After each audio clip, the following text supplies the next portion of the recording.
Assalamualaikum, dear students of class 10. I think all of you are fine and all of you are most welcome to join our online classes. You know, we are arranging or preparing to open your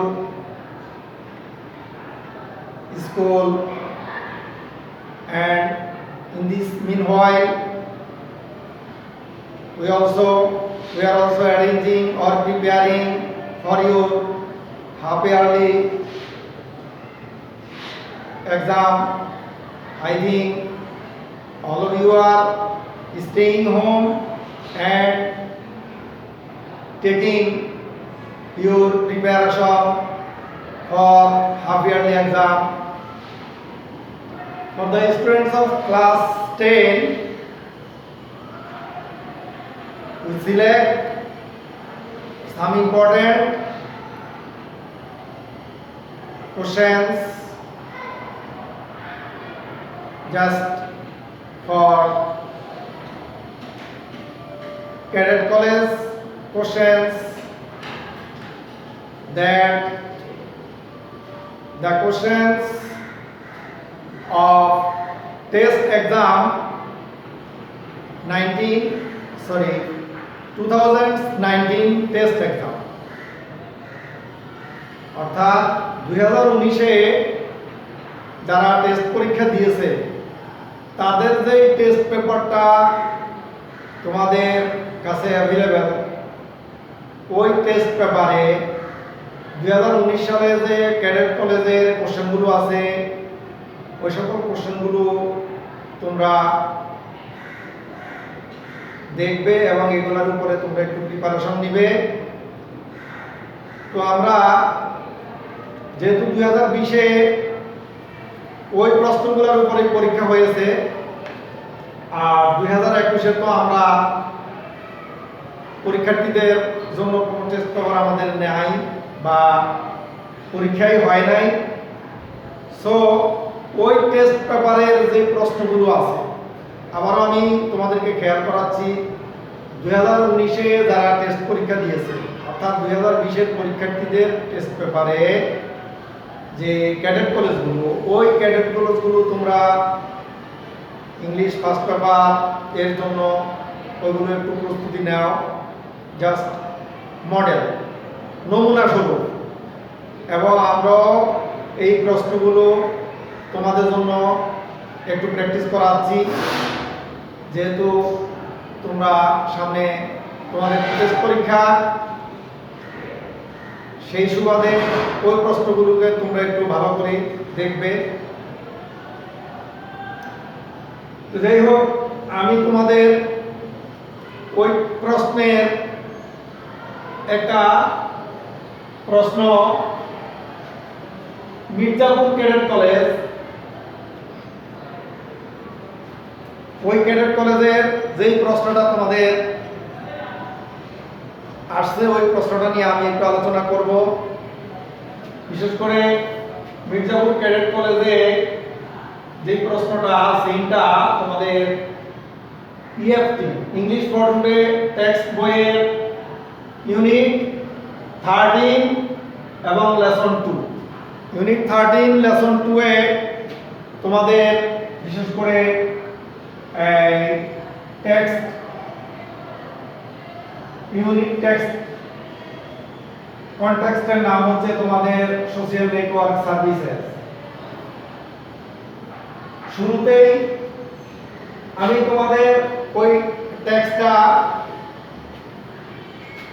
রিডিংটা একটু তোমাদের আলোচনা করে দেব, তারপরে আমি MCQ গুলো আলোচনা করব, কোশ্চেনগুলো আলোচনা করব ইনশাআল্লাহ। তোমরা যাদের কাছে মডেল বা টেস্ট পেপার নেই তারা ওই টেক্সট ইউনিটটা ফলো করবে। আমি রিডিংটা একটু পড়ে দিচ্ছি। The advantages of internet technology have made it possible to emerge a good number of websites to facilitate social relations among people around the world. These are known as social networking services or social networks. At present, Facebook is the most popular, Google Plus, Twitter, LinkedIn, etc. are other frequently used social services. Social network services are web-based and hence provide ways for the users to interact through the internet. These services make it possible to connect people sharing interests and activities across the borders and thus have made a lot for the users to feel that they really live in a global village. Why are social networks expanding so fast? The answer is simple. Most of the social services are cost-free. You can make us of them free, paying a very little to your internet service provider. Secondly, you can make your personal profile public before the entire online community. It is like presenting yourself before the entire world. You can also look into other people's profile if you are interested. It is simple and easy. Thirdly, social networks allow users to upload pictures, multimedia contents and modify the profile. Some services like Facebook allow users to update their profiles. Fourthly, networks allow users to post blog entries. User profiles have a section dedicated to comments from friends and other users. Finally, there are privacy protection measures to a user himself or herself decides over the number of visitors or viewers and what information should be shared with others. Here, this is the text, and given the text, there are some MCQ questions and answers. Number 1, which of the following has the closest meaning of the word advantage used in line 1? Just what is the meaning of advantage? Advantage means convenience. Convenience, সুযোগ সুবিধা. In the passage, the word emerge means emerge Bangla হচ্ছে দৃষ্টিতে আসা. Just see or show, দেখা অথবা দেখানো. এর synonym come out, বের হয়ে আসা, বেরিয়ে আসা. কারণ কোনো জিনিস চোখের আড়ালে থাকলে ওইটা যখন দৃষ্টিতে আসে তাহলে এই ধরনের মিনিংটাকে আমরা কিন্তু ইমার্জ অর কাম আউট বলতে পারি. কাম আউট হচ্ছে এর answer. C, user's profile has a section for others remark.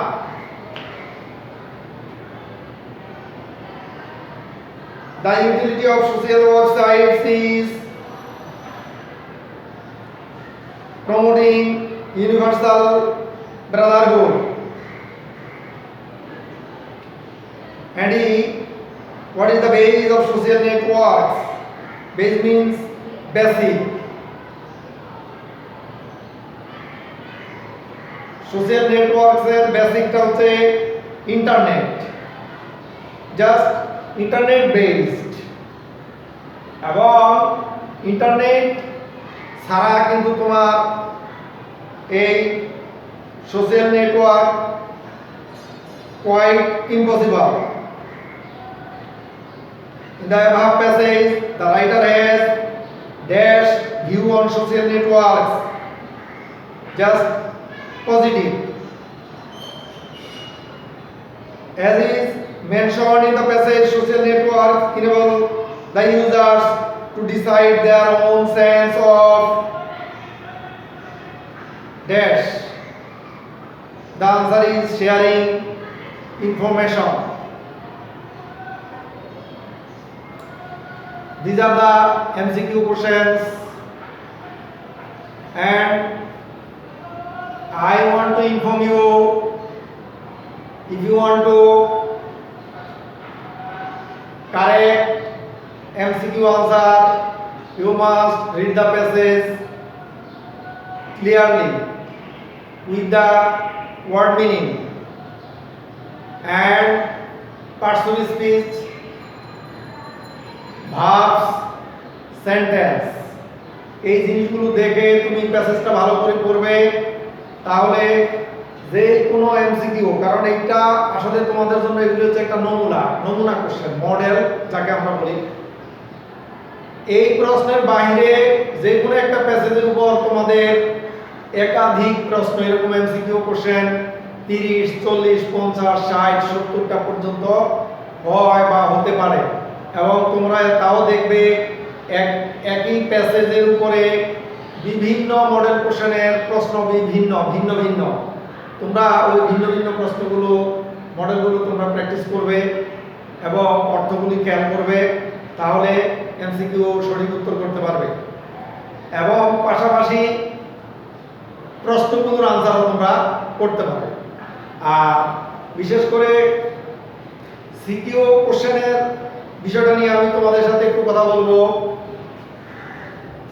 CQ কোশ্চেনের বিষয়টা তোমাদেরকে যে জিনিসটা খেয়াল রাখতে হবে সেটা হচ্ছে যে প্রশ্নের প্রথমেই তোমাকে অর্থগুলো বুঝে নিতে হবে। অর্থ বোঝার বিকল্প নেই।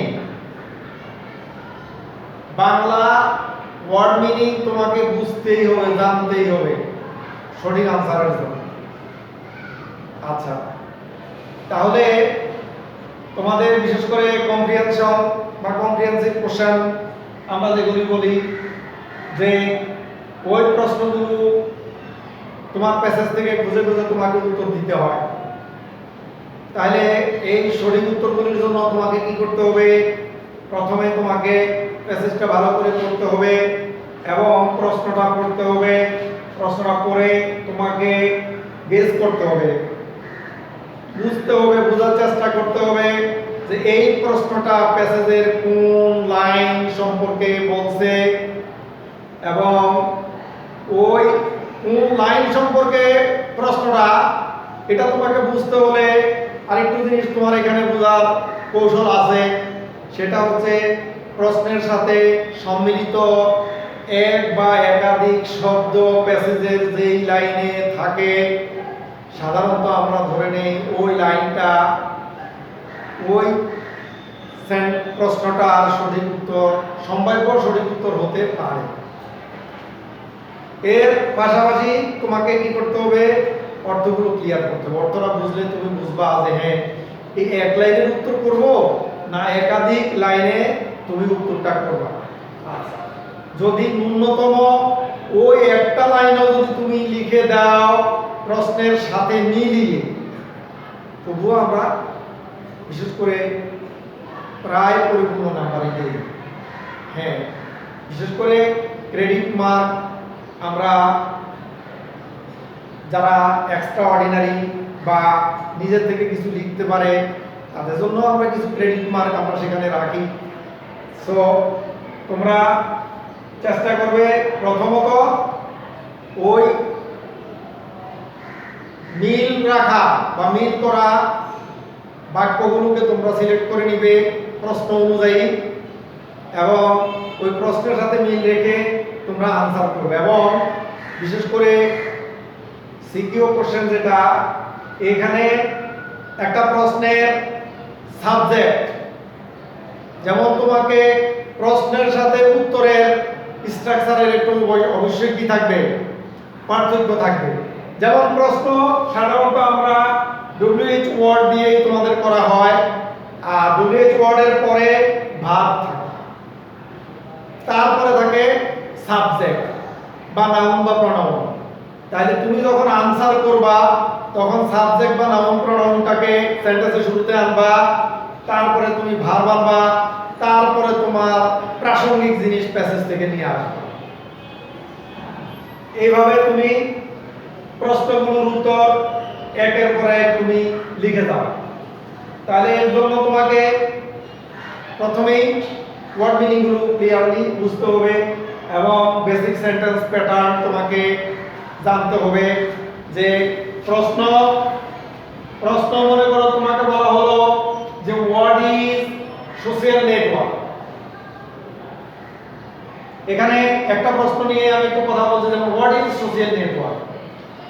দেখো প্রথমেই তোমার WH ওয়ার্ড, তারপরে ভার্ব, তারপরে ওয়ার্ডটাই তুমি ধরে নাও NP নাউন বা প্রনাউন, এবং ওই নাউন বা প্রনাউনটা দিয়েই তোমার সেন্টেন্সের আনসারটা শুরু হবে। আনসার লেখার সময় তোমার শুরু হবে সোশ্যাল নেটওয়ার্ক ইজ। এরপরে তোমার প্যাসেজ থেকে তুমি তোমার প্রাসঙ্গিক কথা তুমি সেখানে নিয়ে আসবা। এবার তুমি এক সেন্টেন্স লেখো অথবা দুই সেন্টেন্স লেখো, এর মধ্যেই না পারলে এক সেন্টেন্স, তারপরে দুই সেন্টেন্স। অধিক লিখতে গেলে তোমাকে মনে করতে হবে যে তোমার অধিক ভুল হওয়ার সম্ভাবনা বেশি। তাহলে তুমি যে একেবারে যা প্রশ্ন তার উত্তর, আমরা এটাকেই ধরে নিই মানে একবারে এক্স্যাক্টলি বেস্ট। এরপরে বেশি লিখতে গেলে তোমাকে সঠিক জিনিস জানতে হবে, বুঝতে হবে। ইংলিশ মানে ফ্রি রাইটিং যেটা, সেটা তোমার ভিতরে ওরকম থাকতে হবে। যদি থাকে তুমি লিখবে, আর যদি না থাকে তাহলে তুমি ওইটুকুর মধ্যে অফ থাকো, তোমাকে টিচার অবশ্যই মার্কিং করবে, এটা তুমি খেয়াল রাখবা। আচ্ছা, যাই হোক, আমি তোমার একটা প্রশ্ন করে তোমার বাকি প্রশ্নগুলোর অর্থগুলো বলে দিচ্ছি। Number 2, what are the advantages of social network.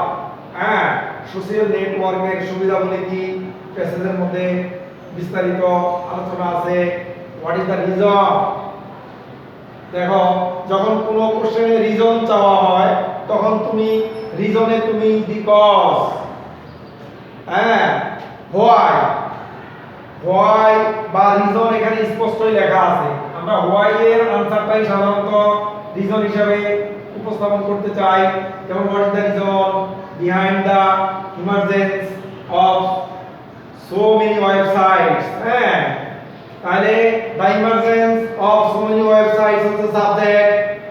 এখান থেকে শুরু করে তারপরে তুমি বিকজ বা রিজনেবল সেন্টেন্স এর উপরে যেখানে প্যাসেজের মধ্যে আছে ওই প্যাসেজের লাইনটা তুমি এখানে কোট করার চেষ্টা করবে।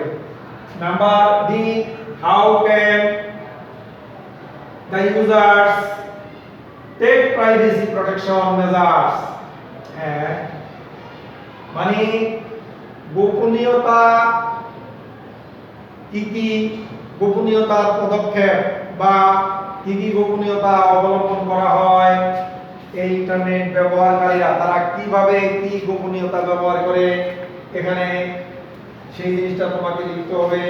এরপরে আছে how are this networks making A global community. এই নেটওয়ার্কস কিভাবে এই বিশ্ব সম্প্রদায়, একটা সম্প্রদায় গ্লোবাল কমিউনিটি, এটা কিভাবে তৈরি করলো। যেমন global village or global community, একই অর্থ। এভাবে তুমি কি করবে 1 2 3 4 5 A B C D E এই আনসারগুলি করবে। আনসারের স্টাইলগুলো তোমাদের প্রশ্নের খাতার মধ্যে বলে রাখি। এমসিকিউতে শুধুমাত্র উত্তরগুলি তুমি লিখবে। আনসার টু কোশ্চেন নম্বর 1 সেখানে লিখে এতে যে সঠিক উত্তরটা সেটা লিখবে, বি এর সঠিক উত্তর লিখবে, সি সঠিক উত্তর লিখবে। অনেক সময় তোমরা শুধুমাত্র নাম্বার লেখো। আমি বারবার স্পষ্ট বলে দেই, এতে 1 অর 2, কিন্তু যেই প্রশ্নের মধ্যে যে সঠিক উত্তরটা আছে সেই উত্তরটা তোমাকে অবশ্যই কোড করতে হবে, মেনশন করতে হবে, লিখতে হবে, আনসার লিখতে হবে। আচ্ছা, এভাবে তুমি 1 2 3 4 5 6 7 এভাবে এ টু জি পর্যন্ত 7টা এমসিকিউ কোশ্চেনের পরে তুমি প্রশ্ন উত্তরগুলি লিখবে। প্রশ্ন উত্তরগুলি তখন তুমি লিখবে সাধারণত চেষ্টা করবে কাটাছিড়া ছাড়া ফ্রেশ লেখা, ওভার রাইটিং করবে না এবং একটু ফাঁক ফাঁক করে লিখবে। যেমন 1 নম্বর এই নম্বরের আনসারটা দিয়ে তুমি একটা স্পেস দিবে, দিয়ে তুমি বি নম্বরের আনসার লিখবে, যাতে তোমার বোঝা যায় 1 লাইন লেখো আর 2 লাইন লেখো আর 3 লাইন লেখো, তোমার সেন্টেন্স একটা সেন্টেন্স লেখো, দুইটা সেন্টেন্স লেখো অথবা 3টা সেন্টেন্স লেখো। লেখার পরে তুমি একটা স্পেস দিয়ে দিবে ফাঁকা। হ্যাঁ, যতটুকু প্রশ্ন, যতটুকু তুমি উত্তর লিখছো তার অর্ধেক, যদি তোমার খাতার মধ্যে যদি 3টা সেন্টেন্স যদি যতটুকু স্পেস লাগছে, তুমি মিনিমাম 2 সেন্টেন্সের স্পেস তুমি গ্যাপ দিবা। গ্যাপ দিয়ে তারপরে তুমি বি এর আনসার শুরু করবা।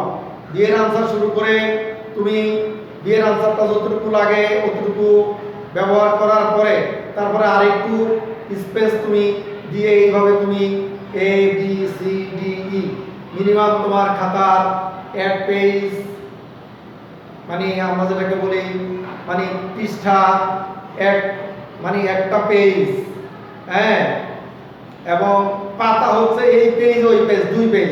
তুমি সাধারণত যদি 2 পেজে যদি যায় তোমার এই 5টা আনসার লিখতে তুমি যেতে পারো এবং একটু ফাঁক ফাঁক করে স্পষ্ট করে লিখবে, যাতে তোমার এক্সামিনারের তোমার উত্তরগুলি পড়তে যাতে কোনো অসুবিধা না হয়। এবং এইভাবে তুমি কি করবে, সিকিউ উত্তরগুলো শেষ করবে। এরপরে আসবে তোমাদের item number 3। You know, in the question paper you will find a passage from your text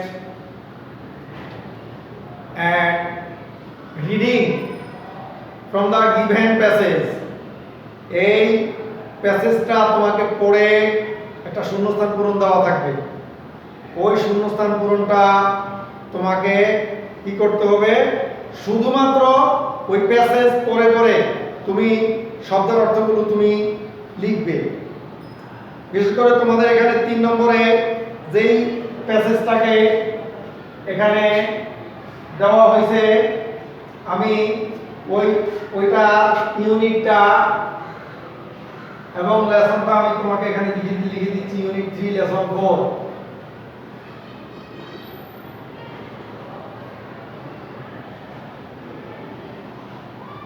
text বইয়ে তোমাদের ইউনিট 3 লেসন 4 এ যে প্যাসেজটা আছে, বিশেষ করে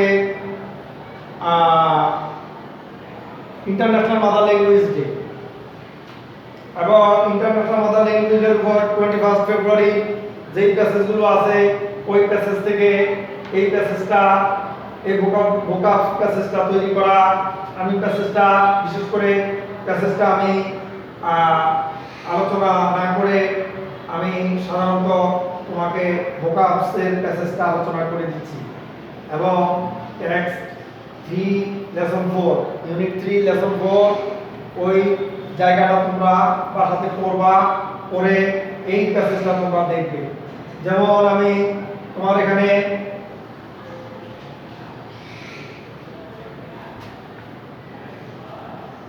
আমি আনসারগুলিও তোমাকে লিখে দিব। যেমন দেখো, পিপল ড্যাশ 21 ফেব্রুয়ারি as শহীদ দিবস every year throughout the country to remember the language dash of 1952। লোকজন কি করে এই 21 ফেব্রুয়ারিটাকে শহীদ দিবস হিসাবে সারা দেশে উদযাপন করে, তাহলে প্রথম আনসারটা হতে পারে সেলিব্রেটর অবজার্ভ।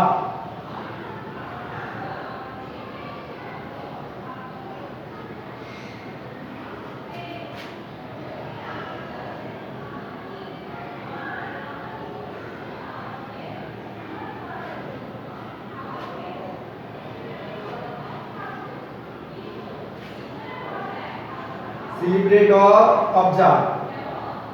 Number next. তাহলে কি to remember the language dash. Language ভাষা শহীদ of 1952 1952 সালের ভাষা শহীদদের স্মরণার্থে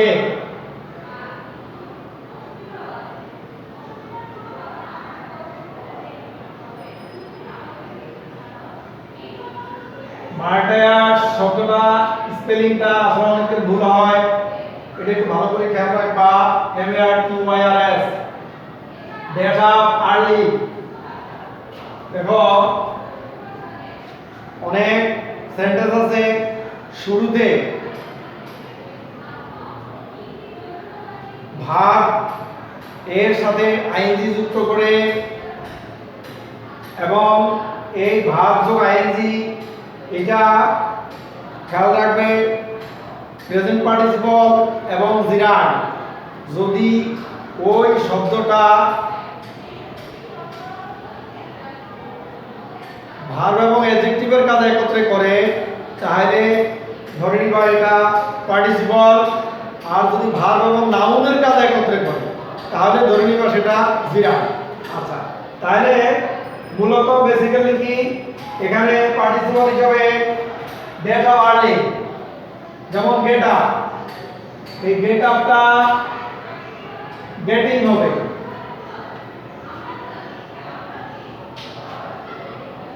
গেটিং আপ আর্লি ভোরে ঘুম থেকে উঠিয়া, dash black badges wiring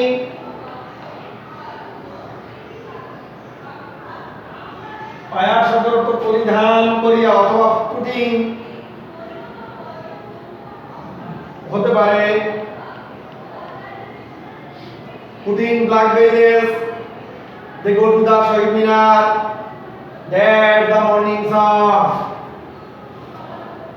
go to the morning Shahid Minar,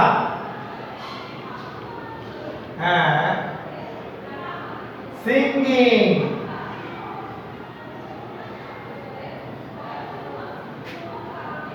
তোমাদের এই প্যাসেজটাতে একটু ভার্ব যোগ আইএনজি যুক্ত করে শূন্যস্থানটা একটু বেশি দেওয়া হয়েছে। এই জিনিসটা হচ্ছে তোমাদের বুঝতে হবে যে হ্যাঁ সেন্টেন্সে কখন সরাসরি ভার্ব যোগ আইএনজি যুক্ত হয়, এবং সেই ভার্ব যোগ আইএনজি যুক্ত দেখলে সেটা কি হতে পারে কন্টিনিউয়াস ফর্মের ভার্ব হিসেবে হতে পারে, প্রেজেন্ট পার্টিসিপল হতে পারে, এবং সেটা জিরান্ড হতে পারে। হ্যাঁ, আচ্ছা, তাহলে এখানে getting up early, wearing black badges, they go to the Shaheed Minar, go to the Shaheed Minar, singing গাইতে গাইতে, গাইতে গাইতে, মর্নিং সং, মর্নিং শোকের গান, MORNING নয়, মর্নিং সং হচ্ছে সকালের গান, আর এটা হচ্ছে মর্নিং শোকের গান। শোকের গান ঠিক সেই গানটা আমরা সবাই জানি, বহুল প্রচলিত পরিচিত, আমার ভাইয়ের রক্তে রাঙানো 21শে ফেব্রুয়ারি আমি কি ভুলিতে পারি। আমরা এই গানটা বিশেষ করে একদম ফার্স্ট প্রসেশন, যেটা আমাদের সেই শহীদ দিবসে আমরা যখন কি করি, তোমার বেয়ার ফুটের খালি পায়ে নগ্ন পায়ে আমরা হেঁটে ফুল দিয়ে শহীদ মিনারে আমরা শ্রদ্ধা নিবেদন করি এই গানটি গাইতে গাইতে গাইতে গাইতে। এই গাইতে গাইতে বাংলা হবে এখানে, এবং যেমন হি কেম টু মি সিঙ্গিং, সে গাইতে গাইতে আমার কাছে এলো। একটা স্ট্রাকচারে আছে কাম এবং গো, আসা এবং যাওয়া। হ্যাঁ, যেমন স্ট্রাকচারটা হচ্ছে subject plus come or go or কি এনি প্লেস। হ্যাঁ, যেমন হি ওয়েন্ট অ্যাওয়ে, হ্যাঁ, সেইং দা ট্রুথ, সে সত্য বলতে বলতে চলিয়া গেল। মানে he he went away singing, সে গান গাইতে গাইতে চলিয়া গেল। He came to me running, সে দৌড়াইতে দৌড়াইতে আমার কাছে এলো। এই স্ট্রাকচারটা তোমরা খেয়াল রাখবে। কাম অর গো, এরপরে কি সামথিং, তারপরে ভাব যদি আসে, যদি সেই ভাবটা আইনজে যুক্ত হবে। আচ্ছা, তো ঠিক আছে। তা আমি তোমাদের আজকে বিশেষ করে মির্জাপুর ক্যাডেট কলেজের 1 2 3 এই তিনটা আইটেম আলোচনা করে দিলাম, এবং তোমরাও আশা করি বাসাতে প্র্যাকটিস করবে। এবং আমি আমার নেক্সট ক্লাসে তোমাদের পরের আইটেমগুলো আলোচনা করব ইনশাআল্লাহ। সবাই ভালো থেকো। আল্লাহ হাফেজ।